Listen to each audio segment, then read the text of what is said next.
난 사단장 할아버지를 한 번도 원망한 적 없습니다. 이 자식이 끝까지 잘난 척이네. 애들아, 이 새끼 잡아라. 오늘 제대로 손봐주자.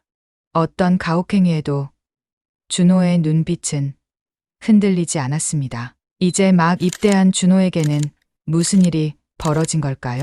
매일 실제 사연을 재구성해서 올려드립니다. 오늘 이야기 시작하겠습니다. 준호는 부대 정문 앞에서 깊게 숨을 들이마셨어요. 전라북도 전주시 35기 개화보병사단, 할아버지가 평생 자랑스러워했던 그 부대였죠. 이제 진짜 시작이구나. 가방을 메고 정문을 통과하는 순간 가슴이 두근거렸습니다. 서울 명문대 1학년을 휴학하고 내린 결정이었어요. 친구들은 모두 말렸죠. 너 왜 굳이 전주까지 가서 군대를 가냐? 하지만 준호에게는 특별한 이유가 있었어요. 사단 본부에 들어서자 커다란 초상화가 눈에 들어왔습니다. 정장을 입은 위엄 있는 군인의 모습. 그 아래 명패에는 제35대 사단장 박철민이라고 적혀 있었어요. 할아버지였습니다. 순간 가슴이 뜨거워졌어요. 10년 전 이곳에서 사단장으로 근무하며 부대를 이끌었던 할아버지의 모습이 떠올랐죠. 어린 시절 할아버지가 들려주던 이야기들이 생생하게 되살아났습니다. 준호야, 군인은 나라를 지키는 사람이란다. 그 중에서도 35사단은 특별하지. 할아버지의 따뜻한 목소리가 귓가에 맴돌았어요. 하지만 기쁨도 잠깐, 곧 부담감이 밀려왔습니다. 주변에서 수근거리는 소리가 들렸거든요. 제가 박 사단장님 손자래. 진짜?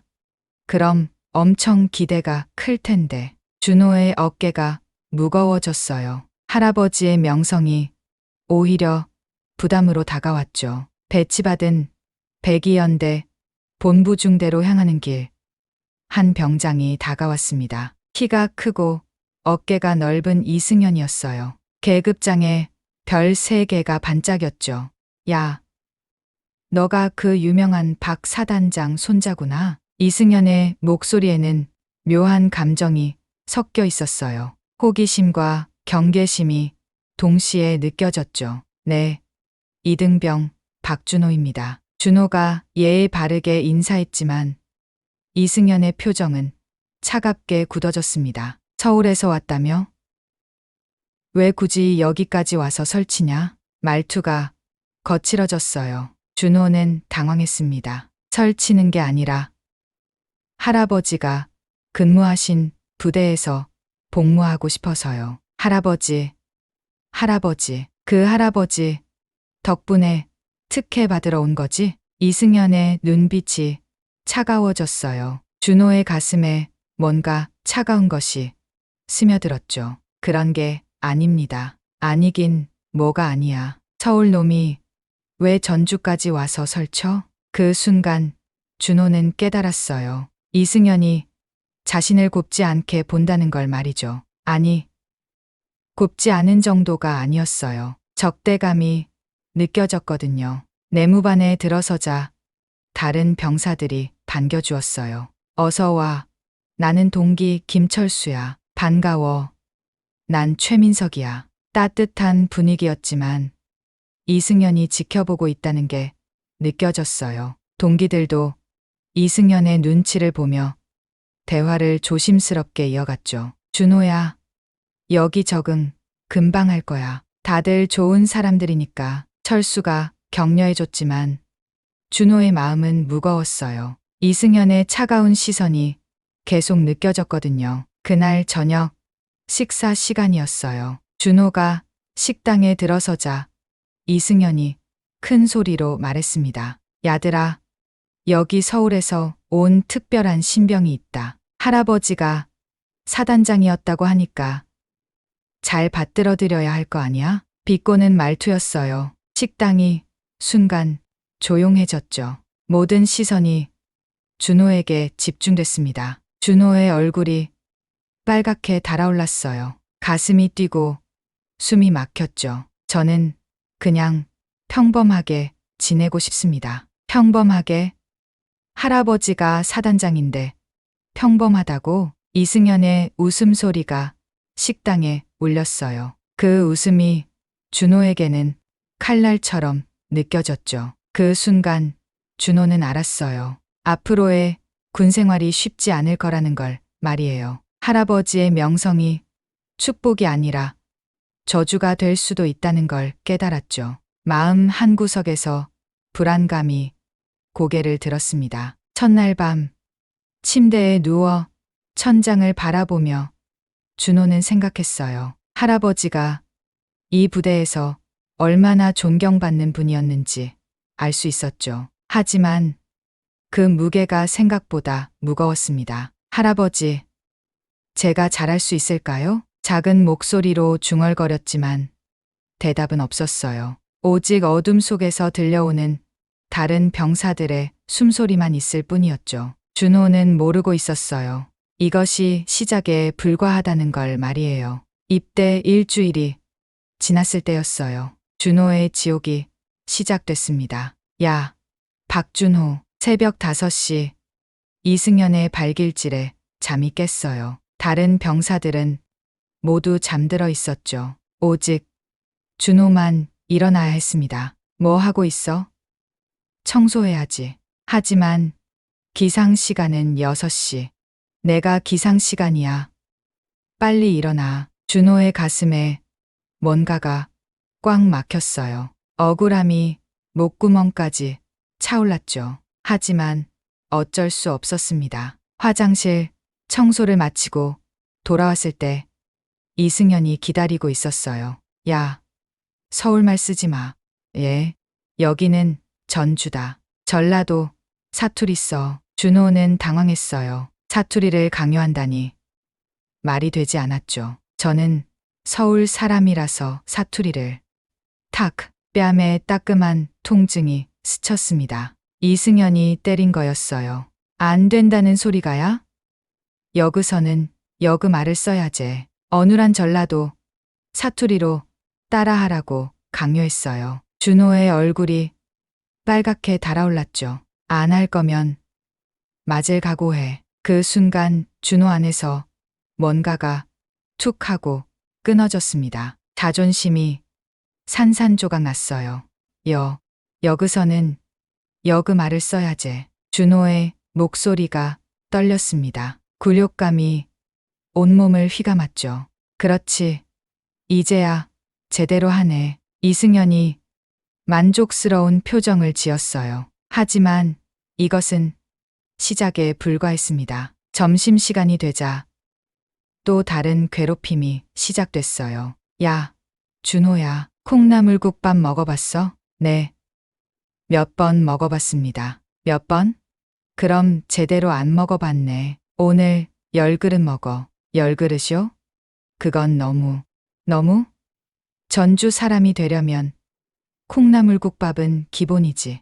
이승연이 억지로 국밥을 가져왔어요. 준호는 어쩔 수 없이 먹기 시작했죠. 1그릇, 2그릇, 배가 터질 것 같았어요. 4그릇째에서 토할 것 같았죠. 그만 먹으면 안 될까요? 안 돼. 끝까지 먹어야지. 이승연의 눈이 차갑게 빛났어요. 주변 병사들은 모두 고개를 돌렸죠. 아무도 도와주지 않았습니다. 결국 준호는 화장실에서 토하고 말았어요. 속이 쓰리고 머리가 어지러웠죠. 약하네, 정말. 이런 걸로 어떻게 군인이 되려고? 이승연의 비웃음 소리가 귓가에 맴돌았어요. 저녁이 되자 더 심한 괴롭힘이 기다리고 있었습니다. 야, 준호야, 내 할아버지가 35사단장이었다며? 네, 그렇습니다. 그럼 뭐야? 특별 대우 받으러 온 거야? 이승연의 목소리가 점점 거칠어졌어요. 그런 게 아닙니다. 그냥 할아버지, 부대에서 할아버지 덕분에 여기 온 주제에 뭘 잘난 척해? 순간 분위기가 얼어붙었어요. 다른 병사들도 긴장한 표정을 지었죠. 할아버지가 사단장이면 뭐해? 너는 그냥 찌질한 서울 놈이잖아. 그 말에 준호의 가슴이 찢어질 것 같았어요. 할아버지를 모독당한 기분이었죠. 할아버지, 욕은 하지 마세요. 욕? 이게 욕이야? 사실을 말한 건데? 이승연이 다가왔어요. 준호와 얼굴이 거의 닿을 만큼 가까이 말이죠. 너 같은 놈이 여기서 뭘 할 수 있겠어? 할아버지 없으면 아무것도 못하는 주제에 준호의 눈에 눈물이 맺혔어요. 하지만 흘릴 수는 없었죠. 더 약해 보일 테니까요. 그날 밤 준호는 편지를 쓰기 시작했어요. 어머니에게 보낼 편지였죠. 엄마, 여기가 너무 힘들어요. 매일 괴롭힘을 당하고 있어요. 할아버지, 욕도 들어야 하고 정말 죽고 싶어요. 하지만 다 쓰고 나서 찢어버렸습니다. 부모님께 걱정을 끼칠 수 없었어요. 특히 할아버지에게는 절대 알려드릴 수 없었죠. 자신이 자랑스러워하던 부대에서 손자가 이런 일을 당한다면 얼마나 상처받으실까요? 이틀 뒤 이승현의 괴롭힘은 더욱 심해졌어요. 야, 준호야, 오늘부터 너는 모든 청소를 혼자 해. 모든 청소요? 응. 화장실, 복도, 내무반 전부. 다른 애들은 쉬어도 돼. 동기들이 미안한 표정을 지었지만 아무도 나서지 못했어요. 이승연이 무서웠거든요. 준호는 혼자서 모든 청소를 해야 했습니다. 밤늦게까지 걸레질을 하고 새벽 일찍 일어나서 또 청소를 했어요. 손이 까졌고 무릎이 아팠어요. 하지만 더 힘든 건 마음이었죠. 할아버지, 미안해요. 제가 너무 약해서. 준호는 혼자 중얼거렸습니다. 눈물이 뚝뚝 떨어졌어요. 일주일이 더 지났을 때 이승연이 새로운 괴롭힘을 시작했어요. 야, 준호야, 내가 서울에서 왔으니까 전주 역사 공부해야겠어. 전주 역사요? 응.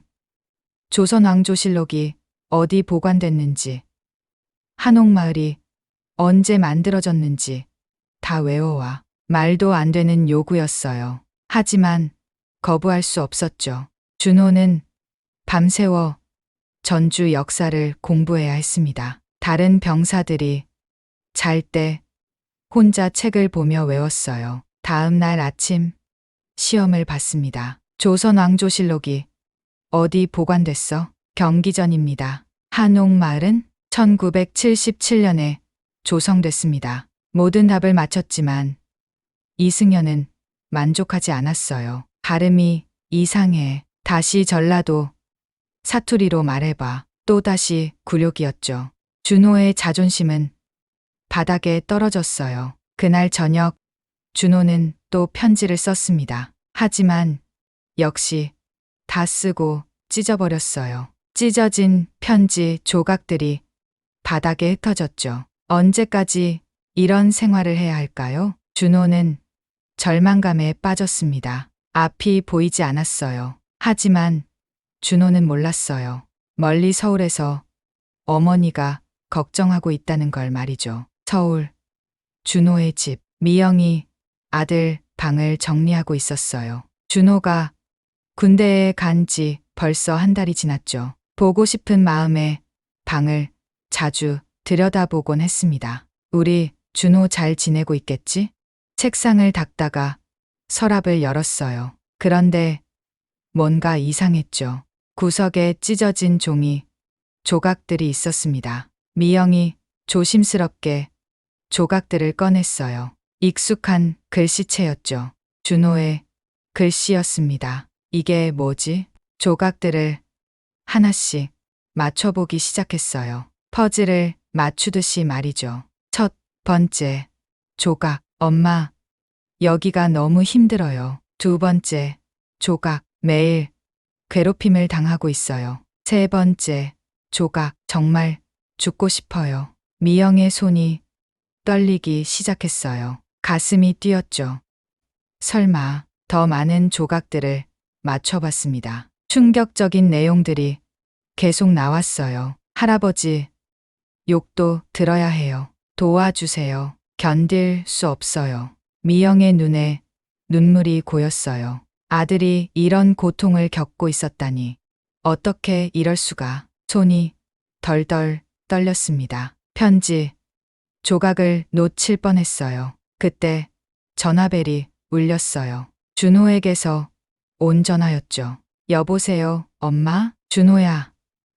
잘 지내고 있어? 미영은 애써 밝은 목소리를 냈어요. 하지만 속은 타들어가고 있었죠. 네. 잘 지내고 있어요. 걱정하지 마세요. 거짓말이었어요. 미영은 알 수 있었죠. 아들의 목소리가 평소와 달랐거든요. 정말 괜찮아? 힘든 일은 없고, 없어요. 다들 잘해줘요. 또 거짓말이었습니다. 미영의 가슴이 찢어질 것 같았어요. 알았어. 몸 조심하고. 전화를 끊고 나서 미영은 주저앉았어요. 눈물이 쏟아졌죠. 우리 준호가 왜 거짓말을, 이유를 알 것 같았어요. 가족들에게 걱정을 끼치고 싶지 않았던 거죠. 미영은 급히 시어머니 집으로 향했어요. 혼자서는 감당할 수 없었거든요. 시어머니를 만나자마자 편지, 조각들을 보여줬습니다. 어머니, 이것 좀 보세요. 시어머니가 읽어보더니 얼굴이 창백해졌어요. 이게 뭐야? 준호가 쓴 편지예요. 군대에서 괴롭힘 당하고 있다고. 시어머니의 손도 떨렸어요. 손자가 고통받고 있다는 사실에 충격을 받았죠. 괴롭힘이라니 누가 감히 우리 준호를? 편지에 보니까 상대가 연대장 외조카래요. 연대장 외조카? 시어머니의 표정이 더욱 어두워졌어요. 권력을 가진 사람의 가족이라는 게 문제였죠. 그럼 신고도 못하겠네. 두 사람은 한참 동안 말이 없었어요. 답답한 현실 때문이었죠. 아버지한테는 절대 말씀드리면 안 돼. 시어머니가 단호하게 말했어요. 왜요?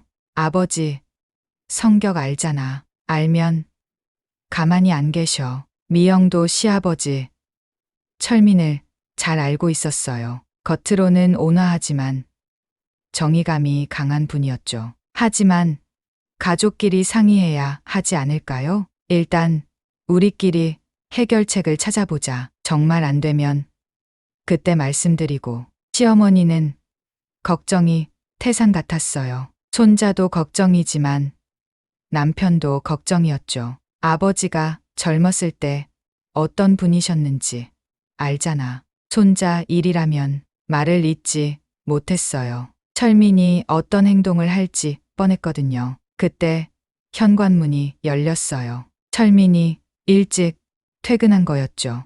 왔네? 며느리도 왔고. 철민의 목소리는 평소처럼 온화했어요. 하지만 두 사람은 긴장했죠. 재빨리 편지, 조각들을 숨겼습니다. 무슨 얘기하고 있었어? 철민이 물었어요. 뭔가 이상하다는 걸 눈치챈 것 같았죠. 그냥 준호 얘기하고 있었어요. 미영이 애써 태연하게 대답했어요. 준호? 잘 지내고 있겠지. 35사단은 좋은 부대야. 철민의 얼굴에 자부심이 스며들었어요. 자신이 이끌었던 부대니까요. 네. 전화했는데 잘 지낸다고 하더라고요. 거짓말이었지만 어쩔 수 없었어요. 철민은 의심스러운 눈빛을 보냈어요. 두 사람의 표정이 평소와 달랐거든요. 정말 아무 일 없어? 네. 없어요. 하지만 철민의 직감은 예리했어요. 뭔가 숨기고 있다는 걸 알 수 있었죠. 미영은 서둘러 인사하고 집으로 돌아갔어요. 더 있다가는 긁힐 것 같았거든요. 집에 혼자 있으니 더욱 답답했어요. 아들이 고통받고 있는데 아무것도 해줄 수 없다니. 준호야, 엄마가 뭘 해줄 수 있을까? 편지, 조각들을 다시 보며 눈물을 흘렸어요. 그날 밤, 시어머니도 잠들 수 없었어요. 손자 생각에 마음이 아팠죠. 우리 준호가 얼마나 힘들까. 옆에서 자고 있는 남편을 바라봤어요. 알려드려야 할까요? 하지만 무서웠어요. 철민이 알면 분명히 가만히 있지 않을 거였거든요. 다음 날 아침, 미영은 다시 시어머니에게 전화했어요. 어머니, 어떻게 할까요? 좀 더 지켜보자. 혹시 준호가 스스로 해결할 수도 있잖아. 하지만 두 사람 모두 알고 있었어요. 상황이 쉽게 나아지지 않을 거라는 걸 말이죠. 미영은 하루 종일 마음이 무거웠어요. 아들을 도와주고 싶었지만 방법을 몰랐거든요. 준호야, 조금만 더 견뎌봐. 엄마가 방법을 찾을게. 하지만 과연 해결책이 있을까요? 상대는 권력을 가진 사람이었으니까요. 그러는 사이 전주에서는 준호의 고통이 계속되고 있었어요. 어머니가 진실을 알았다는 걸 모른 채 말이죠. 철민은 더 이상 참을 수 없었어요. 며느리와 아내의 수상한 행동을 며칠 더 지켜본 후 진실을 알아냈습니다. 손자가 35사단에서 괴롭힘을 당하고 있다는 충격적인 사실을 말이죠. 감히 내 손자를. 철민의 눈에 분노의 불꽃이 타올랐어요. 10년 동안 봉인해 두었던 감정이 폭발하는 순간이었죠. 다락방으로 올라갔습니다. 먼지 쌓인 상자를 꺼냈어요. 35사단장 시절의 정복이 들어있었죠. 별세 개가 달린 사단장 계급장. 철민의 손이 떨렸어요. 10년 만에 만지는 것이었죠. 다시는 입지 않으려고 했는데. 하지만 지금은 달랐어요. 손자를 구해야 했거든요. 정복을 입고 거울을 봤습니다. 10년 전 그 위험 있는 모습이 되살아났어요. 준호야, 할아버지가 간다. 새벽 5시, 철민은 전주를 향해 출발했어요. 3시간의 긴 여행이었죠. 운전하는 내내 분노가 치밀어 올랐습니다. 35사단 정문에 도착했을 때는 오전 8시였어요. 위병소 당직병이 차를 확인했습니다. 그런데 운전석에서 내린 건 정복을 입은 노인이었어요. 당직병의 눈이 휘둥그레졌죠. 어느 분이십니까? 전 35사단장 박철민이다. 철민이 신분증을 보여줬어요. 당직병의 얼굴이 하얗게 변했죠.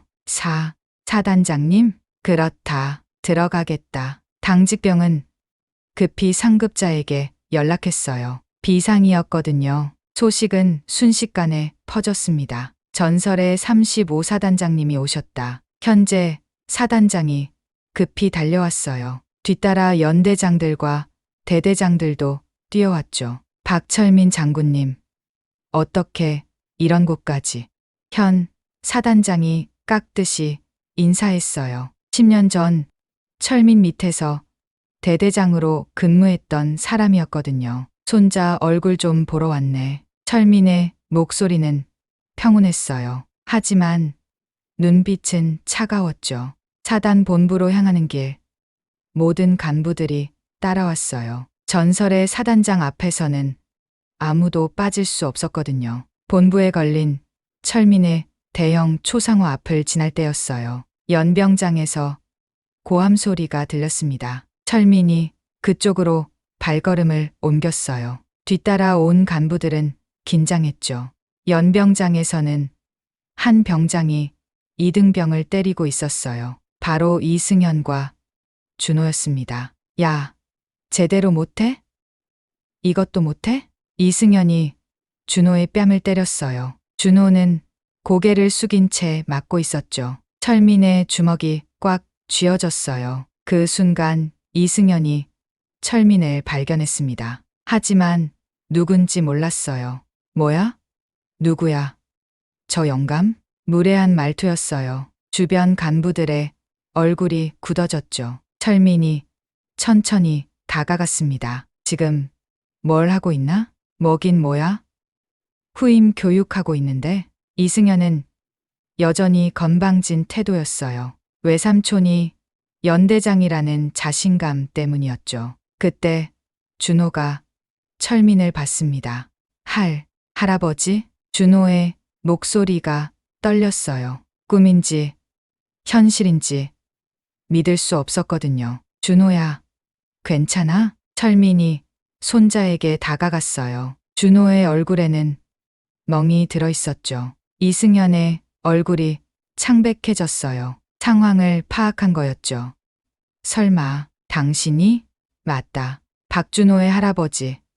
전 35사단장 박철민이다. 그 순간 연병장이 조용해졌어요. 바람 소리만 들렸죠. 김대령 연대장이 급히 달려왔어요. 조카가 큰일을 저질렀다는 걸 안 거였죠. 사단장님, 이건 오해입니다. 평소에는 이런 일이 오해? 철민의 목소리가 차갑게 식었어요. 내 손자 얼굴에 저 멍은 뭔가? 김대령은 말문이 막혔어요. 변명할 여지가 없었거든요. 이승현은 아직도 당황하고 있었어요. 외삼촌, 도와주세요. 하지만 김대령도 어쩔 수 없었어요. 전 사단장 앞에서는 말이죠. 철민이 이승현을 똑바로 바라봤어요. 자네가 내 손자를 괴롭혔나? 그게 아니라 뭔가? 답해봐. 철민의 권위 앞에서 이승현은 작아졌어요. 그동안 믿었던 권력이 한순간에 무너진 거였죠. 주변에 있던 다른 병사들이 용기를 냈어요. 사단장님, 이승현 병장이 매일 박준호를 괴롭혔습니다. 맞습니다. 전라도 사투리 강요하고 음식도 억지로 먹이고 증언이 쏟아졌어요. 그동안 억눌렀던 것들이 터져나온 거였죠. 철민의 표정이 점점 굳어졌어요. 자네의 이름이 뭔가? 이승현입니다. 이승현, 내가 왜 여기 왔는지 아나? 이승현은 대답하지 못했어요. 무서웠거든요. 내 손자가 죽고 싶다는 편지를 써서 찢어버렸다. 자네 때문에 말이야. 그 말에 이승현의 다리가 후들거렸어요. 철민이 현 사단장을 불렀어요. 즉시 조사하게. 이런 일이 또 있는지 전부 파악해봐. 네, 알겠습니다. 현 사단장이 바로 명령을 내렸어요. 헌병대가 출동했고 특별조사팀이 구성됐죠. 김대령 연대장은 이미 체념한 표정이었어요. 조카 때문에 자신도 끝난다는 걸 알았거든요. 철민이 마지막으로 이승현에게 말했어요. 군인이 되고 싶다면 다시 배워야겠어. 진짜 군인이 뭔지 말이야. 이승현은 고개를 푹 숙였어요. 후회와 두려움이 밀려왔죠. 철민은 준호를 꼭 껴안았어요. 이제 괜찮다. 할아버지가 왔으니까. 준호의 눈에서 눈물이 흘렀어요. 마침내 구원받은 기분이었죠. 35사단에 새로운 바람이 불기 시작했습니다. 일주일 후 35사단은 완전히 달라져 있었어요. 이승현은 영창에 수감됐고 김대령 연대장은 다른 부대로 좌천됐죠. 조사 결과 더 많은 괴롭힘 사실들이 드러났거든요. 준호는 의료진의 치료를 받으며 회복하고 있었어요. 몸의 상처보다 마음의 상처가 더 깊었지만 할아버지가 곁에 있다는 것만으로도 큰 위안이 됐죠. 할아버지, 정말 미안해요. 뭐가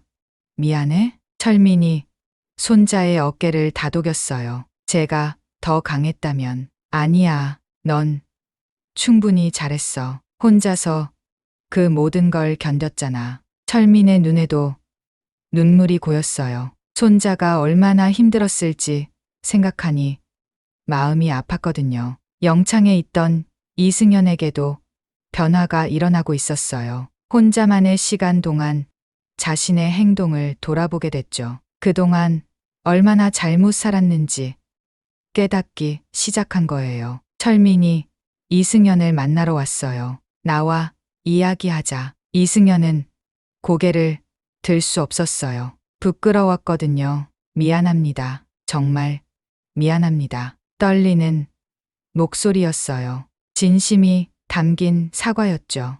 미안하다고 끝나는 건 아니야. 철민의 목소리는 엄격했지만 따뜻했어요. 그럼 어떻게 하면 될까요? 앞으로 어떻게 살 건지가 중요해. 진짜 군인이 되고 싶나? 이승연은 고개를 끄덕였어요. 처음으로 진심이었죠. 그럼 다시 배워야지. 군인이 뭔지, 동료가 뭔지 말이야. 철민은 이승연에게 자신의 경험담을 들려줬어요. 한국전쟁 때 동료들과 함께 싸웠던 이야기, 서로를 지켜주며 살아남았던 이야기들을 말이죠. 진짜 강한 사람은 약한 사람을 보호하는 사람이야. 괴롭히는 사람이 아니라. 이승연의 눈에서 눈물이 흘렀어요. 자신이 얼마나 비겁했는지 깨달은 거였죠. 기회를 한 번 더 줄게. 하지만 이번이 마지막이야. 감사합니다.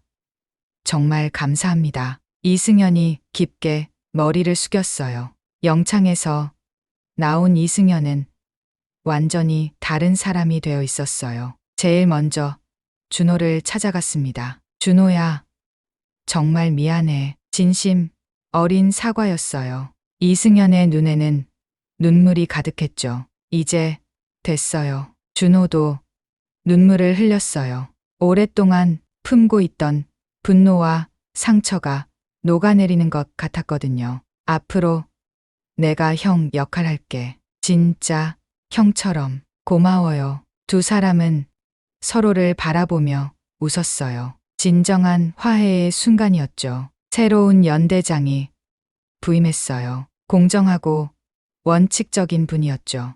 이 부대는 이제 달라질 겁니다. 서로를 존중하고 아끼는 부대가 될 거예요. 취임사에서 한 말이었어요. 모든 병사들의 얼굴이 밝아졌죠. 이승연은 약속을 지켰어요. 후임들을 진심으로 챙기기 시작했거든요. 힘든 일이 있으면 먼저 나섰고 후임들의 고민도 들어줬어요. 과거의 모습과는 정반대였죠. 이승연 병장님이 정말 달라지셨어요. 다른 병사들도 놀랄 정도였어요. 준호도 변했어요. 더 이상 위축되지 않았거든요. 당당하게 자신의 의견을 말하고 동기들과도 활발하게 어울렸죠. 특히 후임들이 들어오면 형 역할을 톡톡히 했어요. 할아버지에게 배운 것처럼 말이죠. 후임은 괴롭히는 게 아니라 보살피는 거야. 준호의 말에 후임들이 고개를 끄덕였어요. 한 달이 지났을 때 철민은 부대를 떠날 준비를 했어요. 작별 인사를 하는 날이었죠. 할아버지, 정말 가세요? 응. 이제 너희들이 잘할 수 있을 거야. 철민은 손자를 꼭 안아줬어요. 기억해라. 진짜 힘은 남을 도와주는 데서 나온다는 걸. 네. 잊지 않을게요. 이승연도 철민에게 인사했어요. 사단장님, 정말 감사했습니다. 덕분에 새로운 사람이 될 수 있었어요. 앞으로도 계속 그렇게 살아야지. 네. 약속드립니다. 이승연의 목소리에는 확신이 담겨 있었어요. 부대 전체가 나와서 철민을 배웅했어요. 전설의 사단장이 떠나는 순간이었죠. 35사단 파이팅. 철민이 마지막으로 외쳤어요. 모든 병사들이 따라 외쳤죠. 차가 부대를 떠날 때 철민은 뒤돌아봤어요. 손자와 이승연이 나란히 서서 손을 흔들고 있었죠. 잘했어. 철민아. 스스로에게 말했어요. 손자를 구했을 뿐만 아니라 한 청년을 구했으니까요. 6개월 후 준호는 상병이 됐어요. 이제는 후임들을 가르치는 입장이었죠. 이승연은 모범 병사가 되어 표창도 받았어요. 과거를 완전히 씻어낸 거였죠. 준호야, 고마워. 뭐가 고마워요? 너 덕분에 진짜 사람이 될 수 있었어. 저도 형 덕분에 강해졌어요. 두 사람은 진짜 형제처럼 지냈어요. 저녁을 앞둔 어느 날 이승연이 말했어요. 저녁하면 할아버지께 인사드리러 가야겠어. 좋은 생각이에요. 할아버지도 좋아하실 거예요. 준호가 웃으며 대답했어요. 35사단은 완전히 새로운 부대가 됐어요. 서로를 아끼고 존중하는 문화가 자리 잡았죠. 지역 감정도 사라졌어요. 서울 출신이든 전주 출신이든 모두가 하나였거든요. 철민의 용기가 만든 기적이었어요. 작은 할아버지의 사랑이 부대 전체를 바꾼 거였죠. 그리고 그 변화는 앞으로도 계속될 거예요. 35사단의 새로운 전설이 시작된 거니까요.